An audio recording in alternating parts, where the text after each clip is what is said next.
આ મહિનામાં છેલ્લા 30 દિવસમાં 3 મગરો, એના પહેલાં 1 મગર, એટલે ટોટલ 4 મગર મૃત્યુ પામે છે.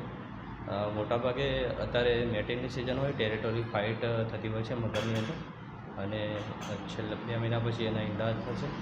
એટલે મોટાભાગે ટેરેટોરી ફાઇટ અને એના કારણે મૃત્યુ, અને ઉંમરના હિસાબે પણ ગઈકાલે 1 મગર મર્યો, એની વધારે એજ ના હોય, 14 ફૂટથી વધારે લંબાઈ ધરાવતો પુખ્ત વયનો મગર હતો.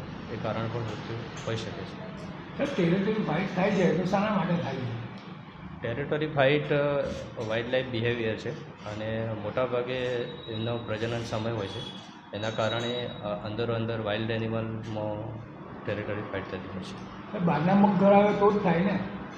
આના પહેલાં બી કોઈ દિવસ ફાઇટ આટલી બધી થતી નથી.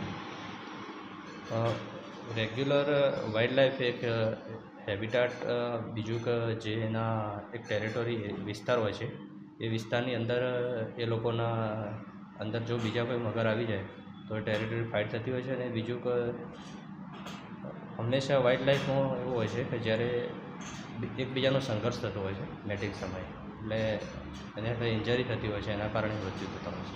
સાહેબ, જે મગરો બહાર છોડવામાં આવે છે, રિલીઝ કરવામાં આવે છે, એ મગર વિશ્વામિત્રમાં રિલીઝ થયા છે તો થતા થાય?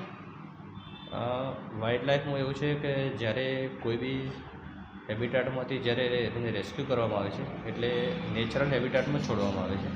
અને મોટાભાગે કિસ્સામાં જ્યાંથી આપણે રેસ્ક્યુ કર્યા હોય એ જ વિસ્તારમાં વન વિભાગ દ્વારા રિલીઝ પણ કરવામાં આવે છે.